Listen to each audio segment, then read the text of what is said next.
Tradition and the Individual Talent, a criticism written by T.S. Eliot. Hello viewers, our channel is in need of 1000 above subscribers. Just your click on subscribe button values much for us. So please all the viewers subscribe and encourage our educational channel. Tradition and the Individual Talent by T.S. Eliot. First I will read the essay and then I will explain it in Tamil. The essay Tradition and the Individual Talent sheds light on the necessity of past precedents while judging the works of new poets. Any form of evaluation and commentary must interlink beauty and impact with an apt historical investigation.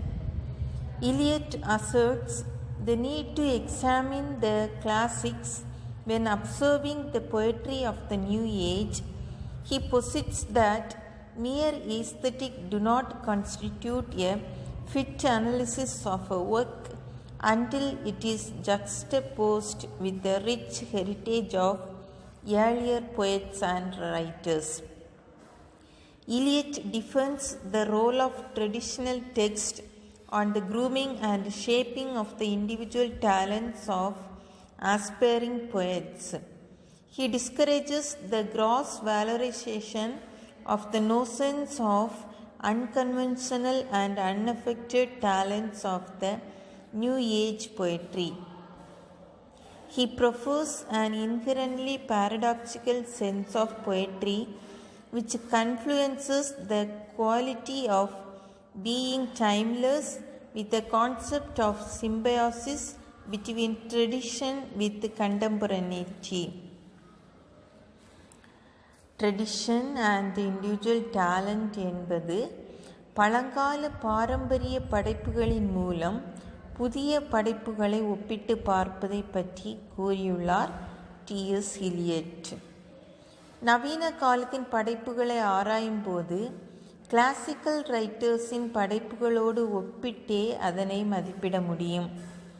இதற்கு முந்தைய கால கவிஞர்கள் மற்றும் எழுத்தாளர்களின் படைப்புகளோடு ஒப்பிட்டு ஆராய்வது முக்கிய பங்கு வகிக்கிறது.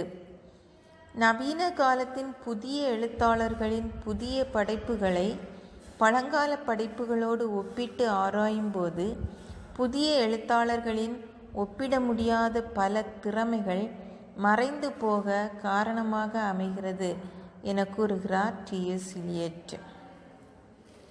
Personality versus tradition. Such lasting imprint of the old and sense of ancestry provide a thorough and informed evaluation of any poet's works. The process of juxtaposing works of distinct epochs and poets from different places gives a greater canvas to make any comparison between the two. It helps in avoiding the errors of isolation. Every new creation and performance disturbs and impacts the already established lineage or order of earlier works. He argues that every contemporary artist perpetually surrenders to the old tradition of his path of progress and thus offers a sacrifice of the original creation and sense of individuality, a willful waiver of authorical independence. However, he asserts a continual trade-off between two distinct processes, the past influencing the present and the present altering the past. Thus, instead of passive inheritance, it requires a process of concentrated absorption of the classical text. He claims that history is constantly remolded by the present by association and is both timeless and reimagined continually. Thus, every modern poet is inextricably and unquestionably needs to understand the temporal interrelation with the entire lineage of poets. என்றும் நிலைத்து நிற்கக்கூடிய பழங்கால படைப்புகளும் வெவ்வேறு காலகட்டத்தில் தோன்றிய வெவ்வேறு எழுத்தாளர்களின் புதிய திறமைகளும் ஒப்பிட்டு பார்க்க இயலாததாக அமைந்துள்ளது. ஒவ்வொரு புதிய படைப்புகளும் முந்தைய கால பாரம்பரியத்தில் ஒரு தாக்கத்தை ஏற்படுத்துகிறது. புதிய எழுத்தாளர்கள் தங்களது தனித்தன்மை மற்றும் திறமைகளை வெளிப்படுத்த முடியாமல் பழைய விதிமுறைகளையே பின்பற்ற கட்டாயப்படுத்தப்படுவது புதிய எழுத்தாளர்கள் தங்களையே தியாகம் செய்வதை போன்றது என குறிப்பிடுகிறார் T.S. Eliot. Eliot 2 விதமான தாக்கங்களை பற்றி குறிப்பிடுகிறார். அவை முதலாவதாக பழைய படைப்புகள் புதிய படைப்புகள் மீது ஏற்படுத்தும் தாக்கம், இரண்டாவதாக புதிய படைப்புகள் பழைய படைப்புகளின் மீது ஏற்படுத்தும் தாக்கமாகும். காலத்தால் அழியாத பழைய காவியங்களின் ஒன்றோடொன்று கொண்ட தொடர்பினை புதிய எழுத்தாளர்கள் அறிந்து அதன்படி செயல்பட வேண்டியது முக்கிய பங்கு வகிக்கிறது. Relationship between the poet and the poem. Depersonalization, according to Eliot, requires a discernible and scientific explanation. He goes on to equate a poet's mind to a chemical agent which constantly transmute a library of sentiments, knowledge, ideas and imagery and mold them together into a new piece of artwork.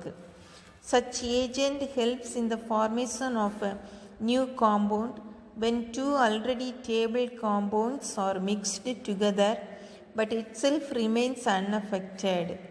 Similarly, a poet's mind uses his own preferences and knowledge to mix them to produce a new poem. Eliot feels that the true impact of art remains independent as literary reactions ensure that the uniqueness of the writer remains distilled from the work of art produced. This is what he calls as the means of the work, that is, the text which overrides the caprices of the writer. In other words, the poet's own dispositions and biases become untethered from those of his words. Thus, every good poem abdicates the seal of its maker. An individual's feelings must be translated into the poet's feelings. Thus, the text of the poem assumes a more objective image and loses the singular identity of its creator, which he calls as depersonalization, much like a work of science. It is more of an escape from the poet's personality than his caprices. It necessitates a level of rigor and order than wanton chaos and inspiration. Therefore, any grading of the poems needs to be objective as well. However, Eliot did not explicate how the subjective sentiments are to be morphed into an unbiased and universal canvas.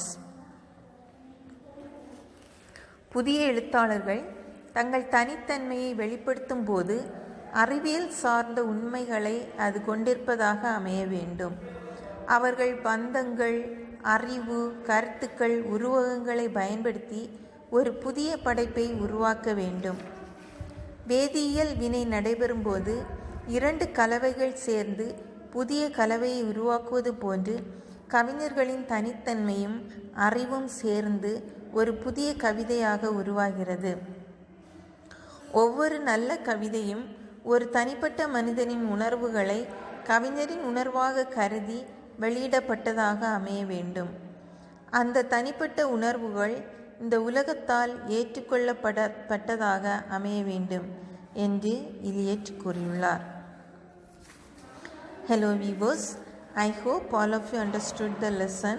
Convey your support by clicking subscribe button.